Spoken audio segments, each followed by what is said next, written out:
All right, I just got in from doing all of my feeding, and it takes me about an hour to get everything done here just at this home farm. Since it's still icy and snowy, I think we're on day I don't know, 14 or something. I know somebody's going to ask me launch heat shield. And I have a few Zooms that I am going to do today, so I'm going to fix my hair and stuff. But while I was out there, I was thinking about the presentations that I give about farming with disabilities, and that, it's not easy, and I do it anyway. And plenty of times during my presentations or afterwards, and of course here on social media, people see that it is difficult because of I'm a part-time wheelchair. I have 1,800 steps that I can take a day, and it's exhausting. I don't have a lot of stamina. And I mean, people, it's an honest question. They're like, why do you do it? Like, why don't you just have your husband do it instead of you?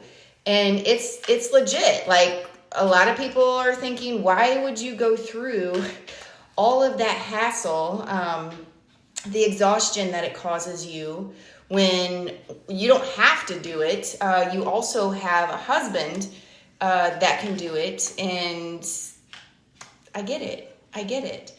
So here's some reasons that I give. When I first started doing it after my car crash, we knew that I was most likely not going to be able to go back to a normal job because my pain level and stamina just won't allow me to do anything 8 hours a day.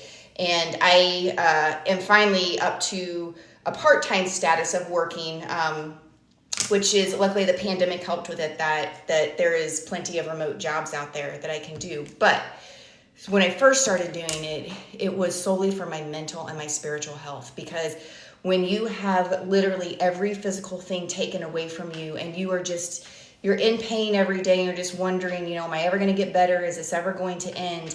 You need some kind of purpose to help keep you going. And I'm an outside person, and I was, struggling and just dying to get out of there. Meaning my house, the same four walls that I had been seeing for, 2 years at that point, because my recovery was 4 years long. And it was solely for that. It was, I need to get out and do something. My mental health is struggling because I feel like I'm not contributing to anything. And then it started to become more of a passion. And finally, after 4 years, my trauma orthopedic released me and said, don't come back unless, things aren't working out and we need to change some stuff. And of course I did. I think I came back, 3 times. I've had 13 reconstructive surgeries at this point.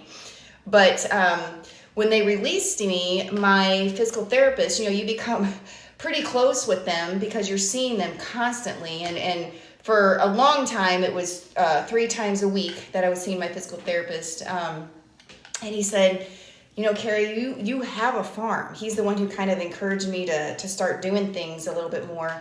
And in the beginning, it was very trivial, the types of chores that I was able to do, because I couldn't last very long. And at that point, honestly, my steps, I don't think were even 1,800 steps. So he said, why don't you substitute your farming chores for physical therapy and just stop coming in here all the time? So that is what I did. It was almost like he gave me permission because I was doing certain things, not really knowing if I could or should be able to do that. So it became, and still is, every day, I start every single day out feeding all of our livestock and barn animals as part of my physical therapy. So that's what I do for that. It also gives me a purpose, even though finally, after 14 years, you don't think that things could keep getting better after 14 years, but certain things have deteriorated. So I now use it as physical therapy every morning to keep my joints and my ligaments, as flexible as I can, because when you stop moving, everything stops moving, and it is so difficult to get it, to start moving again. And I've had to do that many, many times because each one of my surgeries was a very long recovery rate. It wasn't, 6 to 8 weeks in a cast and you're done. No, it's total reconstruction. So I use it as a way to feel like I contribute to my family. There's nothing against housewives, but it's not in me to be a full-time housewife. I like certain aspects of it.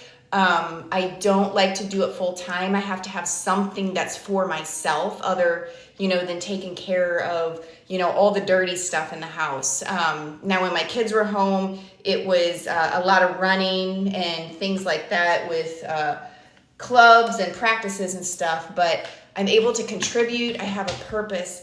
And gosh darn, until this happened to me, I did not understand how much I needed to have accomplishments and goals. And that's really what it's about now, is I can look back and I can say, my gosh, I did this. And I either needed no help or very little help. I figured out how to do things in a new creative way with my new body and not my old body, because it doesn't work the same as it used to. So those are the 3 reasons why I continue farming, even though I'm partially disabled, and it can be very difficult and exhausting. Like this morning, there's just so much ice and snow out there, and getting waters ice-free and breaking the ice in the clay pit and things like that is purpose, contribution, and accomplishment. And those are 3 things that I realized I cannot live without. So that's why I keep doing it. For those of you who keep asking, I don't know, find something that you enjoy and just make it your purpose, contribution, and accomplishment. I don't know, but that's it.